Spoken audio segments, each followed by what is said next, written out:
Hello বন্ধুরা, আমাদের চ্যানেলে সবাইকে স্বাগত। তো এই ভিডিওতে আমি রিভিউ করব ফাইটার মুভি। তো চলুন আর সময় নষ্ট না করে ভিডিওটি শুরু করা যাক।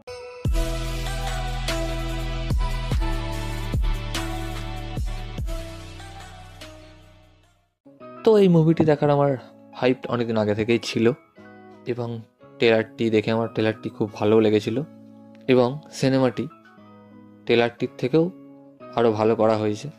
হ্যাঁ, হয়তো শুনতে খারাপ লাগবে, তবে অনেকে আছে এই মুভিটিকে টপ গানের সঙ্গে কম্পেয়ার করছে, যেহেতু ওখানেও জেট ছিল আর এখানেও জেট আছে। কিন্তু তারা ভুল করছে, কারণ জেট থাকলেই একই মুভি হয়ে যায় না, কারণ দুটো মুভির প্লট পুরোটাই আলাদা। যারা এসব বলছে তাদের আমার কিছু বলার নেই। যাই হোক, তো রিভিউয়ে ফিরে আসি। তো আমরা এই ধরনের দেশভক্তিযুক্ত সিনেমা অনেক দেখেছি। এই ধরনের সিনেমায় কি হয় যে অ্যাকশন থাকে, ইমোশন থাকে, ড্রামা থাকে, বাট স্টোরি থাকে না।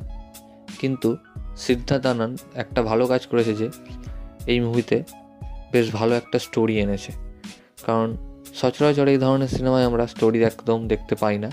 এই মুভিতে আমরা সব কিছুই দেখতে পাই, অ্যাকশন, ড্রামা, ইমোশন, এবং জেটের যে সিনগুলো ছিল সেগুলো দুর্দান্ত।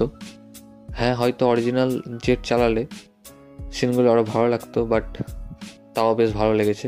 বিশেষ করে কিছু কিছু স্লো মোশন সিন রয়েছে, কিছু স্টান্ট দেখানো হয়েছে। হ্যাঁ, যদিও এগুলো সিজিআই ভিএফএক্সের মাধ্যমে করা হয়েছে, তাও ঠিকই আছে, আর ভিএফএক্সটাও বেশ ভালো ছিল। আর যেহেতু ঋত্বিক রোশনের সিনেমা এবং ডাইরেক্টর সিদ্ধার্থ আনন্দ, তো অনেকেরই এক্সপেকটেশন হাই থাকবে এবং অনেককেই হয়তো সিনেমাটি ভালো লাগবে না, যারা বেশি অ্যাকশন দেখতে পছন্দ করেন, কারণ এতে হ্যান্ড টু হ্যান্ড কম্ব্যাটের থেকে বেশি এরিয়াল ফাইটই রয়েছে। কারণ সিনেমাটি যখন রিলিজ করা হবে জানানো হয়েছিল, তখনই বলে দেওয়া হয়েছিল যে এটা ইন্ডিয়ার প্রথম এরিয়াল অ্যাকশন মুভি হতে চলেছে। তো সেই কারণে যারা হ্যান্ড টু হ্যান্ড কম্ব্যাট দেখতে পছন্দ করেন তাদের জন্য সিনেমাটি নয়। হ্যাঁ, হ্যান্ড টু হ্যান্ড কম্ব্যাট রয়েছে, বাট অল্প রয়েছে। যদি অ্যাক্টিংয়ে চলে আসি, তো এই মুভিতে সবাই দুর্দান্ত অ্যাক্টিং করেছে। ঋত্বিক রোশন, দীপিকা পাদুকণ, অনিল কাপুর, করণ গ্রোভার, আর যা যা কাস্ট রয়েছে সবাই বেশ ভালো অ্যাক্টিং করেছে। এবং এই সিনেমার ভিলেনকেও একেবারে কমজোর দেখানো হয়নি, ঠিকঠাক লেভেলের দেখানো হয়েছে। কমজোর দেখালে কি হয়, সব কিছুই হিরোর দিকে চলে যায়, একতরফা হয়ে যায়, বাট ভিলেনকেও একটু শক্তিশালী দেখানো হয়েছে, যেটা খুব ভালো কথা। এবং এই সিনেমার সবথেকে ভালো যে জিনিসগুলো, সেটা হচ্ছে এই সিনেমার ডায়লগ। বলিউডে এমনি ভালো ডায়লগ লেখা হয় না, কিন্তু এই সিনেমার ডায়লগগুলো দুর্দান্ত এবং স্টোরিটাও কিছুটা সত্যি ঘটনা থেকে ইন্সপায়ার, এবং বিজিএমও খুব ভালো।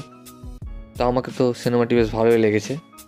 আপনারা যারা সিনেমাটি দেখবেন ভাবছেন, তারা দেখুন, আশা করি ভালো লাগবে।